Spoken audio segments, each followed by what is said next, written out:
За сайн байцгаана уу? Намайг Булгаа гэдэг. Өнөөдөр та бүхэн Солонгосын засгийн газрын тэтгэлгийн тухай ярьж өгч байна. Би өөрөө болохоор өнгөрсөн жил материалаа явуулаад тэнцээд тэгээд одоогоор Солонгост хэлний бэлтгэл хийж байгаа. Тэгээд энэ хавраас Korea University-д Economics буюу эдийн засгийн чиглэлээр суралцахаар бэлтгэж байгаа. Тэгээд хамгийн түрүүнд тэтгэлгээ жоохон танилцуулаад тэгээд хамгийн гол нь энэ жил материалаа явуулах байгаа эсвэл дараагийн жилээс эхлээд явуулах гад бэлтэж байгаа хүмүүст жоохон ч гэсэн хэрэг болох юм болов уу гэсэн үднээс яг өөрөө материалаа явуулж хахад анхаарал зүгээр юм байна, мэдчихсэн бол зүгээр байсан байна. Эсээгээ яаж бичвэл дээр байсан, ярьцлага ямар байсан гэж жоохон хувийн туршлагуудаа хуваалцъя гэж бодлоо. Тэгээд яг гатаад let's get this.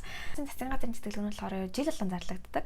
Бакалавр нь болохоор өдийд буюу намар зарлагдаад, магистр доктор нь болонгууд хавар зарлагддаг. Тэгээд өдийд зарлагдаад, хариу нь ерөнхийдөө 12 сарын орчим гэхэд бүгдээрээ зарлагдаад, тэгээд тэнцүү хүмүүс нь шууд хавар 2-3 сараас эхлээд хичээл нь ороод эхэлдэг байгаа. Тэтгэлэгт юу багтдаг вэ гэхээр 4-6 жилийн сургалтын төлбөр нь багтана. Тэгээ хэрвээ хэлний бэлтгэл хийх бол 1 жилийн хэлний бэлтгэлийн төлбөр бас багтана. Тэгээ сар болгоны амжиргааны зардал багтана. Эрүүл мэндийн даатгал бас багтдаг. Ер нь бол яг тэтгэлэгт материалаа явуулъя гэж бодож байгаа юм бол энэ линкээр ороод энд ингээд гайдлайн англи солонгос хэл дээр хоёулын дээр нь байгаа. Материал бүрдүүлэхэд хэрэгцээтэй бүх мэдээлэл яг энэ дотор байгаа. Тавигдах шаардлагууд, явуулах материалууд, юуг яаж хий гэсэн байна гэдэг нь бүгднгийн дотор ингээд аягүй сайн хандлагрангуй бичсэн маа. Тэгэхээр хэрвээ яг сонирхож байгаа бол энийг маш сайн уншиж үзээрэй. Тэгээд хэрвээ энэ дотроос ойлгомжтой асуултууд байх юм бол элчинлөө бас талхаад асууж болдог. Яг эргэлзээтэй байж магадгүй гэсэн зүйл нь гэх юм бол энэ тэтгэлгээр материалаа явуулахдаа ингээд хоёр өөр аргаар явуулж болдог. Нэг нь болонгууд элчинлөө материалаа явуулдаг, нэг нь болонгууд шууд сургууль руу материалаа явуулдаг.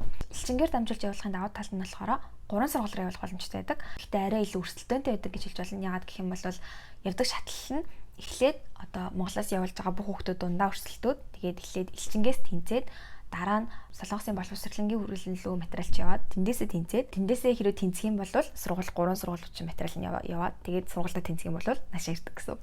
University tracker явуулах юм бол ганцхан сургууль сонгож явуулдаг. Гэхдээ тэнцэх магадлал нь арай их байдаг юм шиг санагдсан. Гэхдээ ганцхан сургууль руу явуулдаг учраас тэр сургуультай тэнцэхгүй бол тэгээд тэтгэлэгтэй тэнцэхгүй гэсэн үг. Тийм болохоор яг өөрийнхөө нөхцөл байдлыг сайн дүгнж аваад тэгээд аль нь чамд арай илүү боломжтой байхаар байна. Тэр tracker-аа явуулсан дээр санагдсан. Би болохоор элчингээр дамжуулж явуулчихсан. Тэгээд элчингээр явуулахад бас нэг анхаарах хэрэгтэй зүйл нь гэх юм бол заавал хэлний оноо шаарддаг. Би бол материалын явуулахдаа солонгос хэлний ямар ч оноогүй байсан. TOEFL-ийн 113 оноотой байсан. Тэгээд тэр оноогоороо явуулчихсан. Хэлний оноогүй болвол зарим сургуулиуд ерөөсөө хэлний оноогт шаарддаггүй сургуулиуд ч гэсэн байгаа. Зүгээр суралцах төлөвлөгөөн дээрээ ингээд техник хичээлд би солонгос хэлээ ингээд сайн сураад топиктэй болчихно гэдгийг сайн харуулад өгөх юм бол хэлний оноо бас заавал шаарддаггүй сургуулиуд ч гэсэн байдаг болохоор хэлний оноогүй гэж шууд бууж өглөхгүйгээр бас сургуулиудыг сайн судлаад хэлний оноогүй байсан ч гэсэн явуулж болдог сургууль байгаа эсэхийг бас сайн нэгтлээд үзээрэй. Тэгээд яг тэтгэлэгтэй холбоотой бүрдүүлэх материал эсвэл тавигдах шаардлагатай холбоотой зүйл сайхан бол яг энэ гайдлайнаас уншаад гайдлайн дээр нь байхгүй яг чиний айгуу тийм онцгой ситүэйшн энэ төр ч юм уу байгаа ойлгохгүй байгаа юмнууд байх юм бол элчингийн утас нь байдаг. Тийшээгээ ер нь залгаад асуусан зүгээр юм билээ. Энэ яг найдвартай хүнээс нь асуухгүй л ингээд материалаа явуулж байгаа эсвэл урд нь явуулж исэн хүмүүс энтрээс асуугаар ингээд зөрсөн хариултууд орж ирээ. Зарим хүмүүс нь буруу зөв санаж манаад жоохон тиймэрхүү бас болж магадгүй. За тэтгэлэг бол тийм байна. Би өртөндөл материалаа бүрдүүлж захтаа жоохон харамссан юм гэх юм бол эсээ суралцах төлөвлөгөөг хэцүүлсээсээ илүү янз бүрийн апстил хийлгэх хэвээр материалууд, янз бүрийн нотариотоор оруулах хэвээр, орчуулах хэвээр тиймэрхүү зүйлсээ ер нь эртгэл шиг хийлгэжсэн айгуу зүгээр юм билий. Тэгээ хамгийн гол нь яг гаргасныхан дараа өөрөө тэр хүмүүсийн хийсэн юм айгуу сайн нягталж харж байхгүй бол хүмүүс айгуу хаалтаа гаргадаг. Тэгээ тэрнээс болоод наашаасаа буцах юм бас айгуу гарсан. Тийм болохоор бүрдүүлж байгаа материалууд дээр айгуу сайн хариулахтай хандаад тэднийг айгуу сайн нягталж хараарэ гэж зөвлөх байна. За тэгээд дараа нь эсэ. Надад ер нь эсэтэй холбоотой асуулт хамгийн их ирсэн баг. Би өөрөө ч гэсэн гэхдээ яг ямар эсэ яг төгс эсэ болно гэдгийг бол төгсөө хэлж мэдэхгүй. Гэхдээ миний бодлоор тэтгэлэгтээ явуулж байгаа материал дотор чинь ингээд хоёр юм айгуу сайн харагдчих хэвээр байна гэж би бодсон. Эгийн төрөнд толгонгууд яагаад энэ мэргэжлийг сонгосон бэ гэдэг шалтгаан. Хоёрдугаарт нь болонгууд яагаад заавал солонгос суралцах болсон бэ гэдэг шалтгаан. Яг энэ хоёр шалтгаан чинь ингээд айгуу хүчтэй чиний тэтгэлэгт явуулсан дээр аппликейшн дотор чинь харагдчих хэвээр юм байна гэж би бодсон. Тэгээ би яг эсээгээ бичиж эхлэхээс өмнө бодохдоо за энэ эсээг яг ингээд уншаад дууссаны дараагаар уншсан хүнд нь энэ хүүхд яг ийм учраас энэ мэргэжлийг сонгосон юм байна гэдэг тэр шалтгаан нь айгүй сайн тод үлдэх ёстой гэж бодож эсээгээ бичиж эхэлсэн. Хамгийн түрүүнд гаргасан хар зураг нь яг ямар байсан бэ гэхээр эхлээд надад тохиолдсон яг ямар үйл явдлууд энэ мэргэжлийг сонгоход хүргэсэн бэ? Энэ мэргэжлийг сонгосныхаа дараагаар яг ийм сонирхолтой болсныхаа дараагаар би энэ сонирхлынхоо ингээд төлөө юу хийсэн бэ гэд тэднэрийгээ бодсон. Тэднэрийгээ бодож жагаад ингээд нийлүүлээд биччихсэн. Би тэгээд өөрийнхөө эсэйг энд гаргацсан байна. Би яг бүтнээр нэг уншиж өгөх гэхээр нөгөө яалтч personal statement учраас айгүй хувийн юмнууд айгүй их биччихсэн. Би эсэн дээр яг хамгийн их тэр нөгөө family in education background гэж байсан да. Тэрэн дээр нь болонгууд би зам болго ингээд яг хамаатнуудтайгаа хөдөө явдаг байсан байхгүй юу. Манай өвөө тариа тарьдаг. Тэгээ ингээд бөөнөр очиж тусалдаг. Ингээд ямар ч ихэндээ бүр тоогчгүй байсан заяа. Тооггүй, интернетгүй. Тэг ингээ бөөнөрөө тэнд ингээ нэг сарыг өнгөрөөдөг байсан. Яагаад заавал тэр тухайд дурдсан бэ гэхээр хүн болгонд яг байхааргүй ялангуяа юм яг гадаад хүн уншихад бол айгүй тийм unique experience гэж бодсон учраас тэр тухайгаа бичсэн. Тэгээ хамгийн гол нь хичнээн unique experience байсан ч гэсэн тэр experience-ийг чи яг юу сураад тэр experience чамд яаж нөлөөлсөн бэ гэдгээ бас аягуулсан холбохгүй болвол тэг хичнээн амар unique experience байлаа гэдэг тэр чинь нэг хүчтэй point бол болохгүй. Тэгээ ер нь л эксэндээ орж байгаа юмнууд чи хамгийн гол нь ингээд юу тохиолдсон нь чухал биш. Яг энэ тохиолдоод тэгээд гол нь би эндээс юу сурсан бэ? Энэ надад яаж нөлөөлсөн бэ? Тэр хэсгүүд нь хамгийн чухал тийм болохоор ингээд заавал амар unique experience байх албагүй гол нь амар энгийн юмнаас ч гэсэн ингээд чи хамгийн гол нь тэр experience-ийг яаж харсан, тэр чамд яаж нөлөөлсөн гэдгээ айгүй гоёор бичиж чадах юм бол эсэ чинь бас айгүй гоё болох боломжтой. Тэгээ тэгэнгუутаа би ингээд аав ээж хоёр маань хоёлаа багш гэдэг тухай бичсэн. Аав ээж хоёр маань ингээд хоёлаа багш учраас би ч гэсэн ингээд боловсролыг айгүй өндрөөр үнэлдэг болж өссөн. Тэгээ би ингээд боловсролыг айгүй өндрөөр үнэлдэг учраас Солонгос шиг юм боловсролыг айгүй чухлаар авч хэлэлцдэг ингээд боловсролыг айгүй гоё хүндэлдэг оронд би ч гэсэн ингээд суралцахыг хүсэж байна гэдэг тим поинтыг бас эсэнд оруулжсэн. Ерөнхийдөө бол ингээд тиймэрхүү маягаар надад ийм зүйл тохиолдоод тэгээ тэр нь надад ингэж нөлөөлөөд ийм шийдвэр гаргах гэд хүрсэн. Тэгээд надад ийм хүсдэг зүйлс ингээд энэ үүнээс болж үүссэн учраас би энэнийхээ төлөө ингээд одоо тэддгээр тийм мэдсэн тийм юмд оролцож исэн. Тэгээд тэрнээсээ би тийм юм сурсан. Тэгээд цаашдаа ингээд би ийм зүйл хийхийг хүсэж байна. Тэгээд ийм зүйл хийхийг хүсэж байгаа учраас би энэ мэргэжлэр сурж иж би энэ зүйлсийг хийх юм аа гэд тэрийг ер нь эсэндээ хамгийн сайн бичих хэрэгтэй юм байна гэж би бодсон. Би эсээг бүтнээр нь уншиж өгөх гэхээр ингээд айгу хувийн юм бичсэн учраас уншиж өгч болохгүй байна. Тэгээд эсэнээс гадна суралцах төлөвлөгөө гэж байгаа тийм. Суралцах төлөвлөгөөн дээр би яаж бичсэн бэ гэхээр би ингээд он сар зоогоод тэдэн оны тэдэн сар гэхэд би ингээд Солонгос улсын тийм төвшөнтэй болцсон байна. Тэгээ энэ төвшөнтэй болохын тулд би ийм юмнууд хийсэн байна гэж бичсэн. Одоо жишээ нь 2 дугаар хэсэг дээр нөгөө нэг Солонгос руу явсныхаа дараагаар суралцах төлөвлөгөө гэж байдаг шүү дээ. Ингээ 2 хуваагаад бичсэн байна. 2 сараас 8 сарын хооронд гэх юм бол миний зорилго нь болонгууд 8 сар гэхэд топикийн 4-р төвшөнтэй болмоор байна гэж бичсэн байна. Болсон 5-тай болсон. Өөрийнхөө нөгөө академик төвшнийг Солонгос хэл болон англи хэл хоёрыг хоёулангийн ингээд илүү сайжруулахын тулд яг өөрийнхөө мэрэгжилтэй холбоотой ингээд ийм академик research paper-уудыг аль хэлэн дээр нь уншиж үзнэ гэж бичсэн байна. Ярианыхаа төвшинг сайжруулахын тулд ингээд Korean Body Programmed илсэн гэж бичсэн байна. Энд бол илсээгүй. Гэхдээ найзуудтай болсон. Солонгосоо ирсээ бичиж сурна гэж бичсэн байна. Гэх мэтчлэн бичсэн.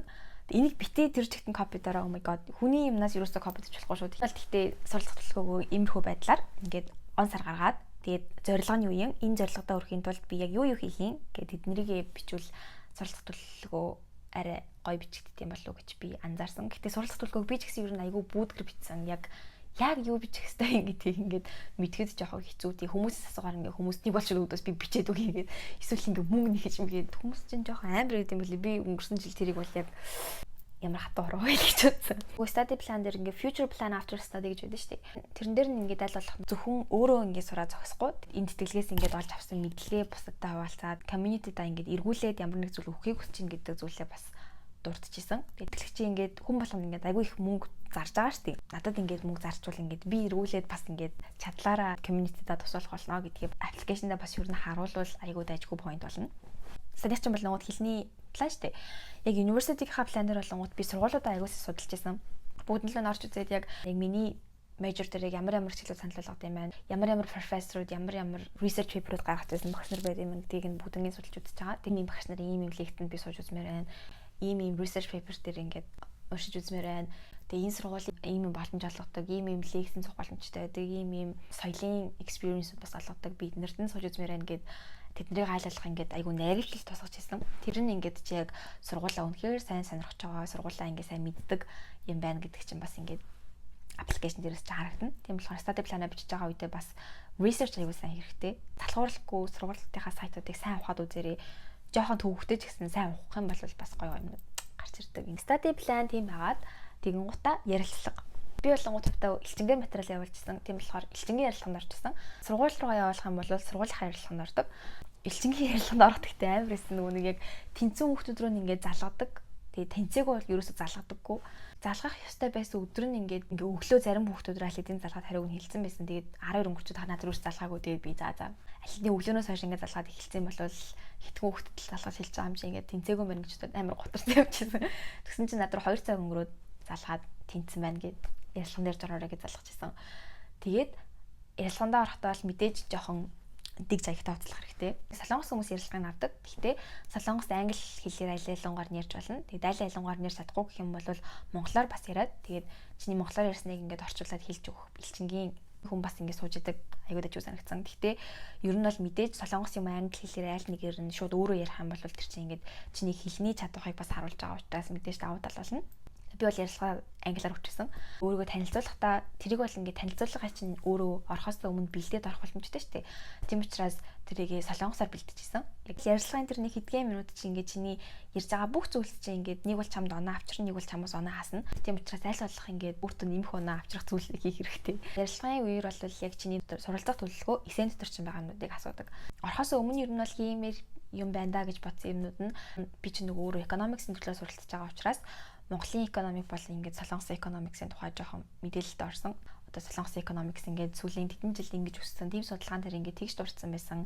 Учраас би ингээд солонгос яг экономиксын төлөө суралцмаар байна гэж хэлжсэн. Тэгээд гой баримттай аюу тийм судалгаа хийсэн гэдэг чинь ингээд мэдээлэлээр хариултууд өгвөл бас point жаараа илүү хүчтэй харагдана байх гэж би бодож байна. Ярилцлагандаа орохынхоо өмнө солонгос орны тухай ялангуяа мэргэжилтэйгээ холбоотой зүйлсийг аягүй сайн судлаад, сургуулаа маш сайн судлаад, тэгээд өөрийнхөө нөгөө нэг аппликейшн дотроо бичсэн зүйлсээ ингээд аягүй сайн мэдж авах, тэднийг ингээд тайлбарлахад бэлэн орох нь аягүй зүгээр санагдсан. Тэгэж угаасаа аппликейшнаа ингээд тайлбарлах хэрэг гарах учраас аягүй үннээр нь тэгээд чин сэтгэлээсээ аппликейшнаа бичвэл аягүй зүгээр санагдсан. Тэгээд нэг хүн надаас ингэж асуусан байсан. Миний ингээд 10 жилийн маань голч 92 юм аа. Тэгсэн чинь ингээд багш маань намайг чиний голч чинь 92 байхад ингээд баг тэнцэхгүй. Тийм болохоор материалаа ер нь явуулахгүйсэн дээр гэж хэлсэн. Яах вэ гэж асуусан байсан. Миний бодлоор бол ер нь бол явуулаад үзсэн дээр гэж би бол хэлэх байна. 92 гэдэг бол нэгдүгээр тийм ч муу дүн биш. Хоёрдугаарт ингээд тэр чинь зөвхөн чиний дүн харахгүй шүү дээ. Чи эсээгээ ингээд айгуу гоё бичээд эсвэл чиний extra curricular activities амар сайн байгаад ч юм уу. Тийм байх юм бол тэнцэх боломж байгаа. Тэг зөвхөн хэрвээ ингээд аль нэг юмыг нь л харж тэнцүүлэх байсан бол тэгэл анханасаа материалаа асуухтаа за голчин 100 хүүхдүүд гараад ир бүгд гэж явуулаад өгье гэд хэлэх байсан баг. Тэгээгүй ингээд чиний амар олон зүйлсийг тал талаас нь харж агаад хүүхдүүдээ сонгож байгаа учраас аль нэг юм маань муу байлаа гэд ингэж гутарч сэтгэлээр унахгүйгээр зүгээр явуулаад үзээрэй. Алдах юм байхгүй юм чинь оролдоод үзсэн ер нь бол дээр гэж би хувьдаа хэлэх байна. Тэгээ хэлний оноогүй гэд бас хитрхийн амбар discoveries битээ болоорой. Би яг материал явуулахыг бэлтгэжсэн байхгүй. Би топик оноогүй болохоор тэгээд топик 6 мургаатай хүмүүс зөндөө байсан. Тэгээд би тийм бахад ингээд солонгос хэл ерөөсөө сурч байгаагүй би чи арай худлаа юм болов уу гэж бодсон ч гэсэн тэгэл тэнцээд ирсэн байсан. Та нар ч гэсэн тэнцэж магадгүй. Тийм болохоор хүмүүсийн хэлсэн янз бүрийн юмд итгэж эргэлзэхгүйгээр ер нь л явуулаад үзээрэй тэнцэхгүй байсан ч гэсэн чамд дараагийн ингээд итгэлэг материалаа явуулахад бас хэрэгтэй experience болох бах. Тэгээд 2 3 дахь явуулаад тэнцээд ирсэн хүмүүс одоо энд ирсэн хүмүүс тунд ч гэсэн зөндөө байдаг. Тийм учраас оролдоод үзээрэй гэж хэлэхээр байна. Тэгээд тэр нөгөө нэг тавигдах шаардлагатай холбоотой би ингээд тийм юм аа явуулж болох юм болов уу гэдэг юмнуудыг надаас эсвэл хин нэгэн урд материалаа явуулж исэн эсвэл хамт бэлтэж байгаа хүн гэхээсээ илүү эцсийн рүү залгаа зай найдвартай мэдээлэл авсан нь ер нь бол зүгээр гэж хэлэхээр байна. Yeah. If you have any questions, please let me know. Би өөрөө бас материал явуулж надад мэдгүй юм зөндөөх байсан. Тийм болохоор алилах чадлаараа туслах гэж хичээд. Тийм ч асуултаа хамбалвал comment хэсэгт бичээд асуугаарай. Бүгдэнд намжилт хүсье. Fighting.